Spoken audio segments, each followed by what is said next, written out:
My name is Scott Farah, and I'm the creator of the Independence Program. If you'd like to see more about my background and the program, go to independenceprogram.training. I'm going to talk to you about a living business plan. A living business plan? That's a crazy word. Now, let me go back a step and talk to you about two other types of living plans. First one I want to talk about is football. I'm a big football fan myself. And a coach may have hundreds of plays that he's worked out with his team. And so, from my understanding, most coaches, especially on the offense, plan out the first 10 or 20 plays. And everybody knows, or everybody on the team knows, these are the first set of plays we're going to do. Okay? And that's pretty static. Okay, we've chosen these 20 plays, this is what we're going to do. Well, based on what happens on the result of those 20 plays, the coach is now going to change the plays that he calls. So, for example, if he's called some running plays and the running back just isn't getting anywhere, then he's going to move to more passing plays. Okay?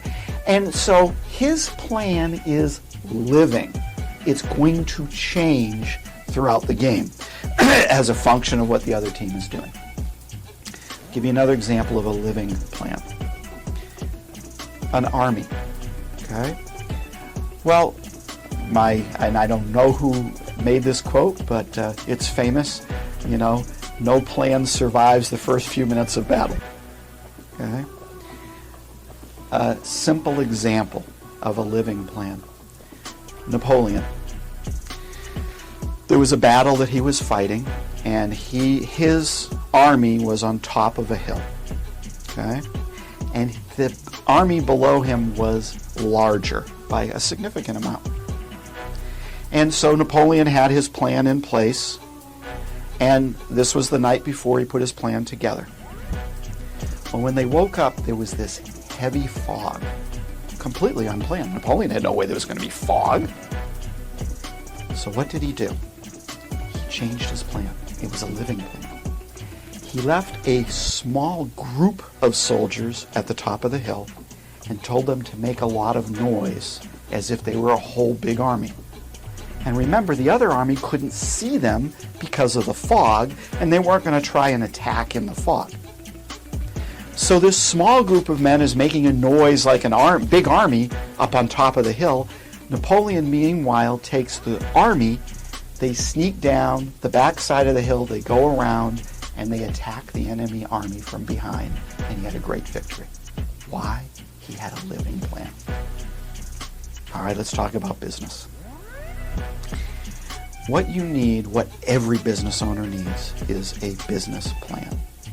And that business plan needs to be changing and living and modified all the time. If you go to any large company, a Walmart, an Apple, a Tesla, you pick it, they have a whole team that all they do is create business plans for their company, modify them, run out proposals. Well, what happens if the economy goes soft? What happens if the economy's booming? What happens if we have competitors? And their business plan is always changing. It's a living business plan, okay? And the business plan itself, they'll look out projections a year, 3 years, 5 years, maybe 20 years in the future, okay? Why? That's how you're successful. Now, the vast majority of small business owners do not have a business plan. If you count as small business companies with 4 or 5 employees or less, I have no idea of the statistics, but it wouldn't surprise me if 95% of them do not have a business plan. Okay? You need a business plan. You need a business plan that's going to cover every aspect of your business, an operational business plan. So let me explain the difference of what an operational business plan is. A financial business plan would be where you were going into a bank for a loan. And let's say you had a garage. It might say something like, I'm going to pay the mechanic $25 an hour. And that's more than sufficient for the bank. But it isn't for an operational or a living business plan. You need to know the following. What's the dress code for the mechanic? What is his expectations if he interacts with clients? What are the expectations when he interacts with other employees? What's the tool policy? What's vacation policy? Sick days, retirement, on and on and on. Your one line for the financial business plan might end up being 10 pages in an operational or a living business plan. So it's vital for the success of your business that you have a living business plan, one that you're changing. You spend time every few weeks reviewing it, tweaking it, making it work, okay? And as you do this, your company will become more successful. I'll give you an example. Let's just say that your company makes plastic, which obviously comes from oil.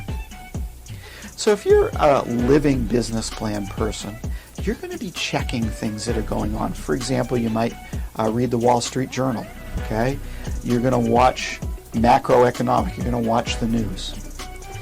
So you see that it looks like there's going to be war breakout in the Middle East. What do? Because you have a living business plan, you've been keeping on top of things. You go out and you buy a bunch of oil right now, okay? There's a war that breaks out. The price of oil goes through the roof. But you and your competitor, who didn't have a living business plan, now he has to pay twice as much for his oil to make his plastic. You're going to be more successful than your competitor because you had a living business plan, an operational business plan. It's vital that you get one. Now, another thing about the business plan is you can purchase a business plan for any business. Go online, $5,000, $10,000, $25,000. I've seen all kinds of different prices for business plans. You don't want to do that. You want to design your own. The reason is you are going to be the one operating it. Okay? You're going to be the one that wants to make the changes, the decisions. So let's go back to our pretend mechanic here. You bought a plan on the market, and the plan says the guy's subject to 3 weeks vacation after 1 year of work. Well, wait a second. You didn't want that. But it was in the plan, and it was in the documents that was provided by this company. I'm not trying to knock companies that sell business plans. That's great for them. But you want to create your own because you're going to be using it if you want to be successful all the time. You need to know every word that's in there. You need to understand ins, outs, ups, downs, everything. So what do you want to do as a small business owner? A living business plan, an operational business plan. What do you want to do if you're planning on going into business? An operational business plan. You can learn a lot more about operational business plans at our website, independenceprogram.training. Thank you.